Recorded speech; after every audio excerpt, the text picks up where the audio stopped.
He wasn't born a genius. He was born partially deaf, labeled difficult, and kicked out of school.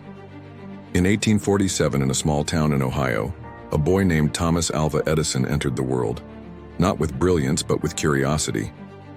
At school, his teacher said he was too slow, so his mother took him out of school and taught him at home. That slow boy? He would go on to hold over 1,000 patents and become one of the greatest inventors in human history. But it didn't happen overnight. In fact, it took a lifetime of failing forward. As a teenager, he sold newspapers on trains and even created a small printing press on board. That was Edison, always building, always dreaming, always experimenting. He taught himself Morse code, and by the age of 15, he became a telegraph operator.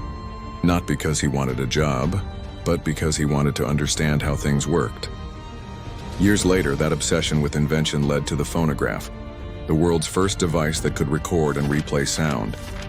When people first heard their voices played back to them, they thought it was magic. But it was just Edison, years ahead of his time. Then came his biggest challenge, a world without light. A world that still relied on candles and gas lamps.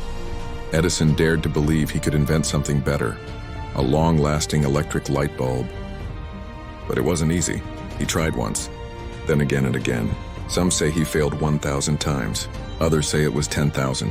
But when asked about those failures, he famously said, "I have not failed. I've just found 10,000 ways that won't work." That's not just genius, that's grit. In 1879, after endless tests and sleepless nights, Edison finally created a light bulb that could last over 13 hours, then improved it to over 1,000 hours. He didn't just invent the bulb.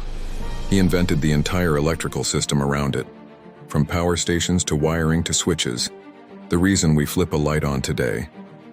Later, he turned his focus to motion pictures, developing early versions of movie cameras and projectors, laying the foundation for modern cinema. But through it all, what made Edison remarkable wasn't just his inventions. It was his mindset. He believed success was 1% inspiration and 99% perspiration, and he lived that truth every single day. By the time he died in 1931, Edison had transformed the world, not by waiting for the perfect idea, but by working through every imperfect one. Thomas Edison wasn't a miracle. He was a maker. He failed. He built. He changed the world. And his greatest invention, hope.